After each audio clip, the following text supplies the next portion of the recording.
The topic of our group's presentation is Coco Bonds, an easy way for banks to raise capital. Here is the content. What are Coco Bonds? Coco Bonds are contingent convertibles.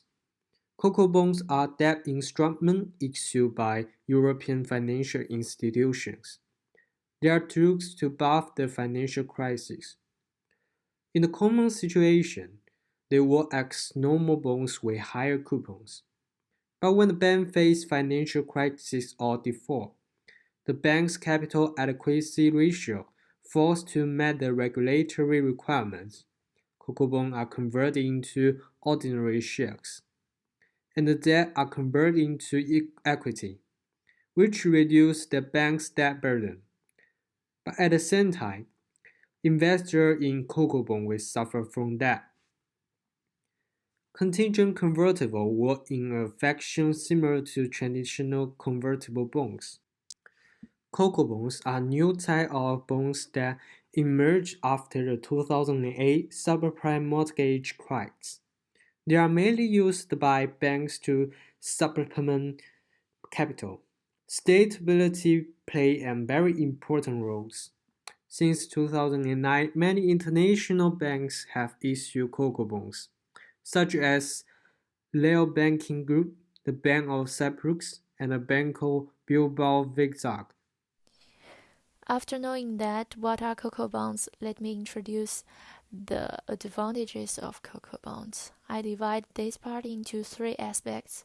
The first one is to regulatory authorities. Nowadays, regulatory authorities encourage banks to issue this kind of self-saving bonds, and it hopes this can alleviate the problem of too big to fall, and also alleviate the pressures of government assistance, and let banks use high costs beforehand to prepare the crisis maybe happen in the future. And second is to banks. According to the Basel III, we know that it increases the requirement for bank capital adequacy ratios. On the one hand, compared with equity, this type of capital has a low financing cost and doesn't dilute equity. It can also be attributed to AT1 to supplement capital.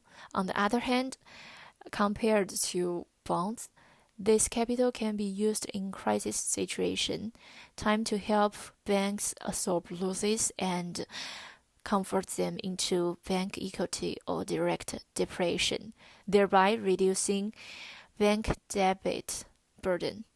And the last one is to investor. In the current low interest rate market environment, investors are looking for high quality assets.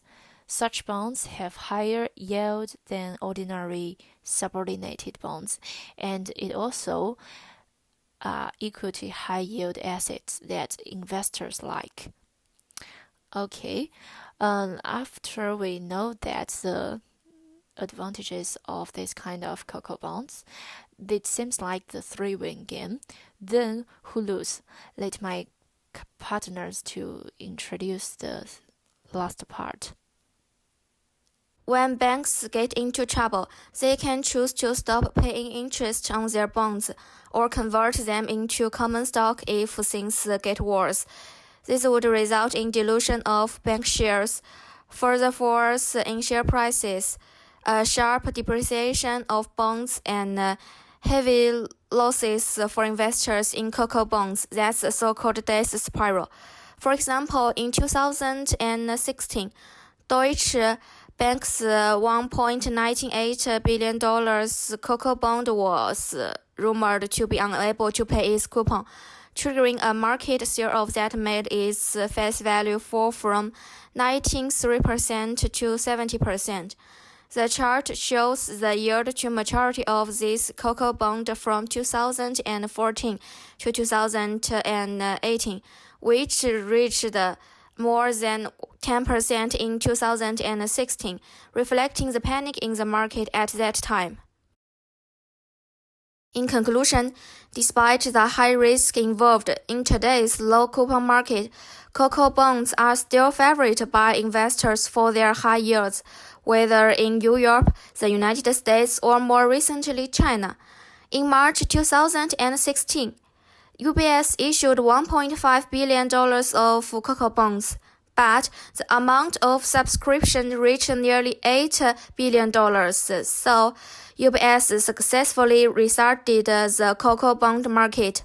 For the moment, we can say that it's an easy way for banks to raise capital.